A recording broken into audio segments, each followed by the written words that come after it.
le sujet de l'éclairage est effectivement quelque chose qui est très important. Il va vous permettre d'éclairer les scènes et il faut les éclairer correctement. Donc, on va voir tous les éléments qui vont permettre en fait de penser comment éclairer la scène. Suivant le type de scène, on va orienter l'éclairage de manière différente. C'est-à-dire, c'est souvent très très proche de la manière aussi d'orienter les flashs.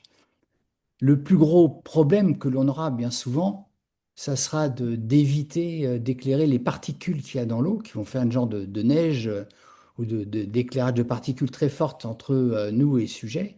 Et c'est sur ce plan-là où effectivement l'orientation de l'éclairage est importante. Et l'orientation de l'éclairage est aussi importante, notamment lorsqu'on a deux éclairages. On va plutôt avoir un éclairage principal qui va éclairer votre sujet dans la chaîne et un éclairage secondaire qui va adoucir, adoucir les ombres portées créées par l'éclairage principal. Les ombres sont importantes parce qu'elles vont créer du relief c'est dans votre plan, mais une ombre trop forte va faire un contraste trop important et ça sera pas très naturel, hein. Ça sera moins joli sur l'ensemble. Alors, c'est une photo, mais que ce soit une photo ou une vidéo, c'est le même principe. De toute façon, on va travailler d'abord, savoir travailler l'éclairage naturel et pourquoi on met de l'éclairage artificiel.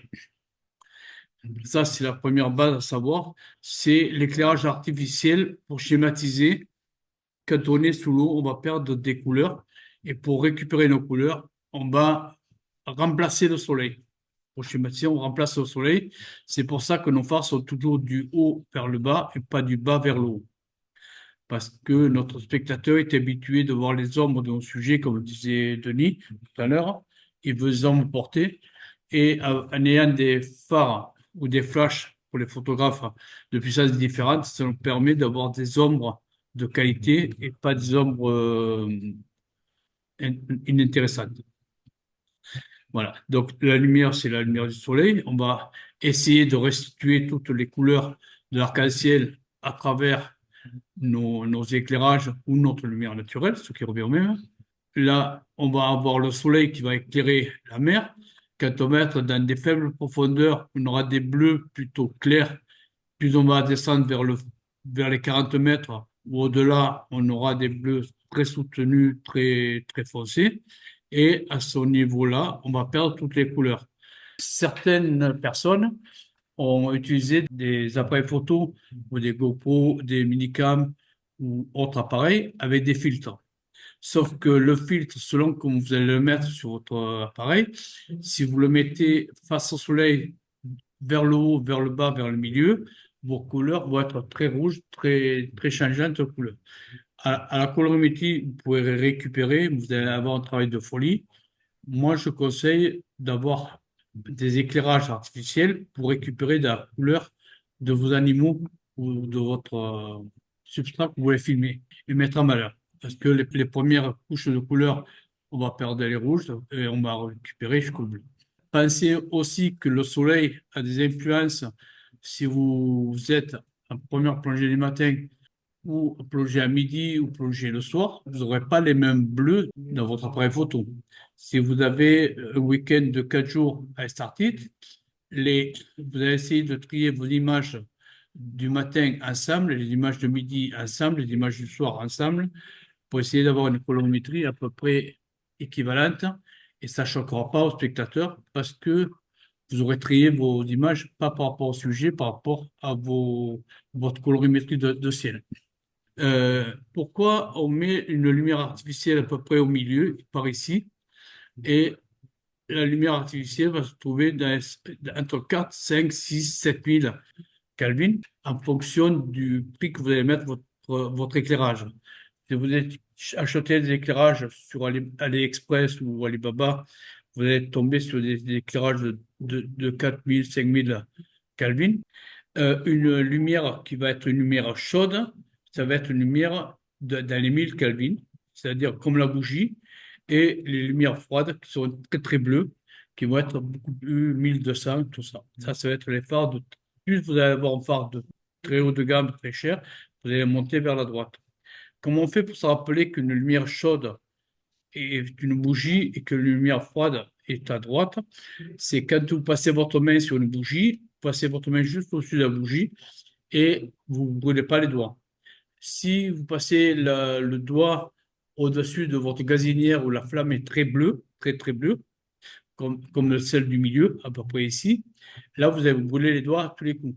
On appelle ça une chaleur froide et c'est là où ça brûle le plus. C'est inversement proportionnel. C'est juste à titre de renseignement que vous savez ça, mais sachez que le prix de vos phares ou de vos flashs, c'est ce rapport-là qui va se trouver ici, ou vous allez vous trouver plutôt ici ou plutôt ici. Voilà, c'est sur votre budget. Et certains phares sont marqués en lumens, certains sont en Kelvin. Il n'y a pas d'équivalence entre lumens et les Kelvin, c'est deux unités d'éclairage complètement différentes. Et il y a des phares avec des vrais Kelvin et des faux Kelvin. Ça, c'est difficile à expliquer, mais il y a un peu de publicité mensongère dans les phares. Et dans l'eau, vous allez le voir, tous vos phares meilleurs qu'ils sont, vous allez pouvoir éclairer un sujet de 0 à 1 mètre, 1 mètre 50. Au-delà de 1 mètre 50, ça n'éclairera pas. Vous aurez que la lumière naturelle.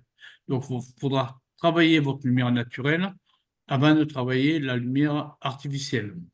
Si vous savez travailler la lumière naturelle, vous aurez des bons résultats. Si vous ne connaissez pas les règles de la lumière artificielle, vos résultats seront médiocres.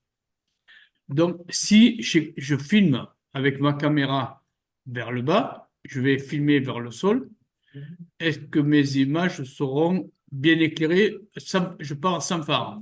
Mes images seront sombres ou seront claires? Si on prend une image par le dessus, on va avoir la lumière du soleil qui va arriver sur notre sujet. Oui. Est-ce qu'il sera bien éclairé ou mal Voilà, éclairé? ouais, il sera assez bien éclairé. Ouais. Non. Non? Parce que moi, quand je prends un visage en photo, je le prends par le dessus. Ah, parce Et que j'ai quand on est les... sur Terre, c'est différent de quand on est sous l'eau. Non, mais quand je Sous prends un l'eau, visage dans l'eau, oui, je me positionne au-dessus, sans éclairage, hein. Je me positionne oui. au-dessus et j'ai le visage qui est bien éclairé. Je vois ses Alors, yeux. alors, alors, je vais poser la question. J'ai peut-être mal posé la question. Pour mettre en valeur un visage, que tu sois sur Terre ou sous l'eau ou n'importe, tu vas le filmer ou en contre-plongée ou en neutre, parce que si tu es en contre-plongée, c'est-à-dire que tu te mets en dessous du personnage, tu vas le regarder du bas vers le haut et dans ton image, il va y avoir la lumière du soleil qui va éclairer ton personnage, qui va lui donner du relief. Si tu te mets comme 95% des gens qui débutent en plongée, on se balade à, à 2 mètres du fond et on va filmer le sol et on va filmer un mérou ou une rascasse du haut vers le bas. On va écraser notre sujet, on n'aura pas de relief et pas de. On aura des images plates et nos couleurs uniformes. Pour récupérer de la lumière du soleil, il n'y a qu'une seule solution, c'est de se mettre en contre-plongée. C'est-à-dire que je prends un sujet, je me mets face à moi et je regarde au-dessus de moi. Et ça, c'est difficile à faire au début. Mais tu n'auras pas les yeux éclairés du personnage. Si. On Ah va bon? récupérer. Oui, oui, oui. Et ça, il faut faire. Alors, pour faire ça, la prochaine projet que tu fais, tu vas faire un exercice. Tu prends ton binôme, tu te mets à 1 mètre de lui, sans phare, sans rien. Tu vas le filmer vu de dessous. Tu te mets 50 centimètres en dessous de lui. Le même plan, tu le fais au même niveau que ses yeux. Troisième plan, tu te mets au-dessus de lui. D'accord. Moi, je voyais ça en photo, hein. En film, j'ai pas trop fait attention, C'est mais pareil, que j'essaierai. ce soit en photo ou Ouais, en ouais. vidéo, c'est exactement en lumière naturelle, je parlais. Ouais, ouais, je parle en lumière naturelle aussi. Voilà. Ouais. Mais ça, faut faire l'essai. Et même en piscine, ça marche. D'accord. Parce que moi, je le fais souvent au palier quand je prends les gens. J'aime bien voir leurs yeux. Et Oui. effectivement, j'ai Et, remarqué que c'était. souvent au palier, moi je le fais aussi au palier, parce que souvent j'aime mettre dans le générique de fin mes binômes en valeur. Et Hmm. souvent, j'ai pas de photo de moi parce que je les ai jamais. Et dans le générique de fait, je mets leur visage, ou je fais un petit rond, où je mets leur visage. Et là, je suis au même niveau qu'eux, parce que je suis au palier. Et là, on a beaucoup de lumière, hein. Mais si Ouais. vous vous trouvez dans la zone de 15 mètres, où on a perdu de la lumière déjà beaucoup, on a pratiquement quoi savoir que des bleus. Si vous ne mettez pas un contre-plongée, que vous ne regardez pas vers le haut, vous n'aurez pas de relief. Ça, D'accord. faut vraiment le sentir du doigt, le sentir du doigt. Et une fois que vous aurez compris qu'en contre-plongée, vous faites des images de meilleure qualité qu'en plongée, à partir de là, vous pouvez aller vers l'éclairage artificiel. Et surtout se mettre dos au soleil. Et dos au soleil, parce que c'est... Après, on peut mettre le soleil en valeur aussi, ça m'arrive de le Oui, faire. mais Voilà, et si on veut filmer le soleil, c'est un exercice où il faut déjà être un peu averti, et c'est un exercice compliqué à faire, et on ne le réussit pas tous les coups. Voilà. Mais c'est comme sur Terre, on se met dos au soleil pour avoir du relief et récupérer la lumière du soleil. Le but de l'éclairage ou de naturel ou artificiel, c'est pareil, c'est remplacer le soleil. Donc, qu'est-ce que c'est qui remplace le soleil et la lumière naturelle? C'est le soleil. Il n'y a que lui qui remplace. Vous dites que il faut toujours, le plus possible d'être en contre-plongée. Par contre, des fois, c'est impossible. Des fois, moi, je filme, je rencontre des murènes. Elles sont dans leur trou et Tu as l'entrée, elle est neutre. par le dessus. Je peux pas mettre sous la murène parce que je la verrai pas. Je verrai le rocher. Oui, Ou même je suis certaines d'accord. rascasses qui sont posées complètement au fond. À Oui. part creuser, je vais avoir du mal à me mettre dessous elles. Alors je vais parler de cet exemple-là, c'est pas un souci. La rascasse ou la murène, pour la mettre en valeur, c'est le plan neutre. C'est-à-dire te mettre au même niveau qu'elle. Et si tu arrives à te gratter entre deux cailloux pour la murène ou le rascasse légèrement quelques centimètres en dessous, même s'il n'y a pas beaucoup, ça va te la mettre en valeur. Ça va la mettre en valeur. C'est plus joli de voir une rascasse où on voit la robe de la rascasse plutôt vers le haut que vers le bas, parce que vers le bas, vous allez avoir vos écailles du bas qui vont être écrasées par le relief. Et si vous mettez légèrement en dessous d'elle, eh bien, vous allez récupérer de... Mais après, des fois, c'est pas faisable. Hein. C'est une limace vue de dessous, c'est impossible. Si vous faites des poissons, des carrelés ou des sols dans le sable, en lumière naturelle, pour vous mettre en dessous d'une sole, là, vous verrez que vous avez des vraies difficultés. C'est encore pire faut creuser. pour causer. Voilà. Mais des fois, c'est elle qui cause avant nous. Hein. Ou même si vous faites des répastinages posés au sol, le répastinage au sol, ben, vous serez forcément en plongée ou en plan neutre. Vous ne pouvez pas être. Et laissez, par exemple, si vous voyez des répastinages ou le requin-ange, c'est encore pire, ne vous mettez pas devant son visage. Mettez-vous toujours sur le côté. Parce que pour lui, être devant lui, c'est être agressif et il risque de vous attaquer. Le requin-ange, si vous mettez de face à lui, ou même certains requins, ou certains dauphins, si vous mettez trop près de son visage, et lui peut le prendre comme une agression. Donc, passez toujours de respecter votre milieu, passez à la biologie marine, et on est toujours pris en otage par les autres, et les autres que nous, on ne voit pas parce qu'on est pris par la vidéo, on ne voit pas ce qu'on fait. Mais vos binômes qui sont en train de vous regarder, les autres palanqués, vont vous regarder et vont vous faire la veste en sortant de plonger si vous abîmez le substrat. Mais quand tu es sur le sable, par exemple, Oui, quand tu prends une vive oui, qui est à moitié ensablée ou une raie, oui, tu poses ton appareil sur le sable, hein, oui, c'est ça. au le plus bas possible. Il y a des trépieds qui se fixent sous nos boîtiers où on peut mettre des petits trépieds avec des petits pieds pour pouvoir poser notre appareil par terre pour qu'il Ouais. soit, pour pouvoir faire Et des plans. Voilà. tu Ça, perds de la c'est, hauteur, hein. on perd de la hauteur, mais on ne peut pas tout avoir. De toute façon, dans la vie, on, C'est ça. on, on fait toujours des choix. Donc, ce que j'ai dit tout à l'heure, en plongée, notre appareil photo va filmer du haut vers le bas sur notre sujet. En horizontal ou en plan neutre, on va le filmer au même niveau que le sujet. Et en contre-plongée, on va récupérer la lumière, puisque vous voyez, là, je suis ici. Et là, j'ai ou de la lumière du matin ou de la lumière du soir, ça va dépendre. Et mon pingouin soit plus ou moins éclairé et avec des bleus plus ou moins soutenus. Maintenant qu'on a vu les grandes lignes de l'éclairage artificiel, mais 80% de vous, vous avez déjà commencé à filmer ou avec des phares ou avec des appareils photo, vous faites la photo. Et donc, on trouve déjà encore en vidéo où on a des phares expo qui ont un petit phare comme ici, à 12 degrés, qui est très étroit. Et si vous avez un phare comme ça, vous le donnez à votre binôme qui vous fasse voir un sujet. Ne vous en servez pas pour filmer. Nous, on a besoin de phares de très large plan d'éclairage, le plus large possible, pour éclairer une grande zone, pour pas avoir d'ombre, car l'œil de notre appareil photo, l'objectif, lui, c'est notre œil physique. Notre œil physique regarde à 180 degrés. L'appareil photo, lui, regarde dans les 140, 150 degrés. Donc, si on met qu'un seul phare à 120 degrés, sachant que l'eau absorbe de la puissance, on achète un phare qui fait 130 degrés, il va se trouver qu'à 110, 120 degrés sous l'eau. Il va se rétrécir, il va se rétrécir dans l'eau pour éclairer votre sujet. Là, je vous ai mis deux exemples. Un phare vidéo à main gauche, vous voyez. Là, il éclaire toute la zone. Il n'y a pas de point chaud vraiment. Et sur les bords, c'est légèrement flouté. Et donc, vous avez une très grande zone d'éclairage. Et vous, si vous avez qu'un seul phare pour des raisons techniques, vous pouvez très bien le faire. Et si vous avez un phare, comme on a dit, explos, vous allez avoir un rond comme ça. Et mon image, elle tient tout ça. Donc, j'aurai que ce point qui va être éclairé.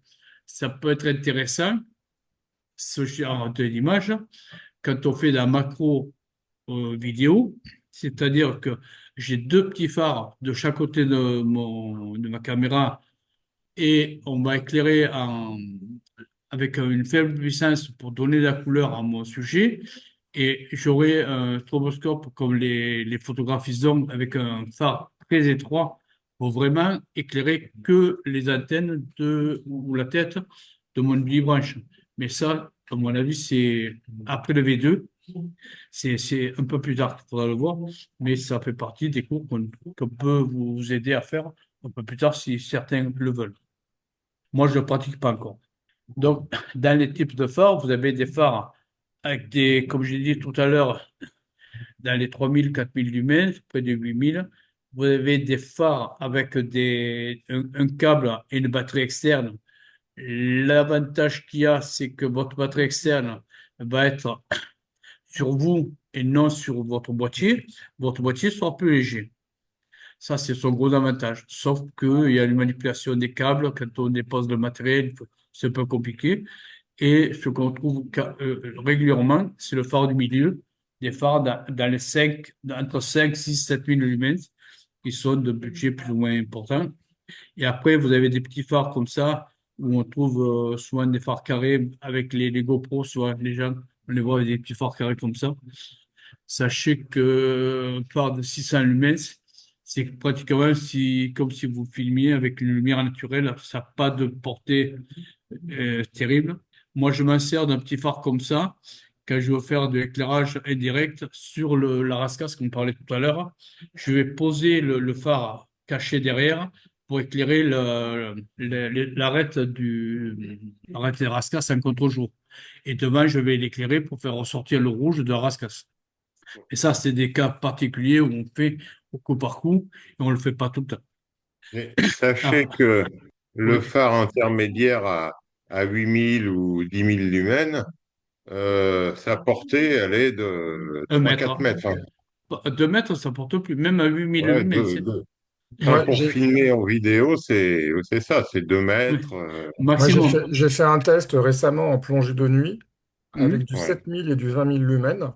Oui, Bon, le 20 000, je n'ai pas utilisé à fond parce que je voulais durer plus d'une heure. J'ai utilisé à oui, peu près à 12 000 14 000 lumens oui, Mhm. pour photographier. Je photographiais principalement, hein, pour photographier la totalité d'une raie. J'étais à peu près à 60-70 cm. oui. J'avais besoin de 12 000 lumens, ouverture 5-6 et Toi, 400-500 ISO. et oui, et oui, Non, non, il oui. faut, pour moi, 12-13 000 lumens, c'est quasi un minimum, hein, pour être à Mais après, l'aise. c'est un budget, c'est un budget, c'est un Ah oui, budget, c'est un budget, oui. c'est un budget, c'est un budget. Et par contre, alors moi je dis qu'au-delà de 2 mètres, ça n'éclaire pas. Et je vais dire le contraire à l'instant T, c'est que si vous filmez par exemple un banc de SOP ou un banc de SAR en Méditerranée, vous pouvez mettre du 2000 lumens un éclairage sur le SOP ou le SAR, les brillants vont ressortir. Si vous mettez plus, là, vous allez cramer vos SAR. vous allez les cramer. Donc, Ouais, parce que tu t'approches près. moi, je m'approche à 3 mètres, hein, 3-4 mètres, D'accord. pour avoir un banc de sarre entier dans l'écran. Oui, faut être cool, il faut aller doucement, c'est une approche animalière, hein, il faut pas qu'on soit, il faut se faire oublier dans le panorama.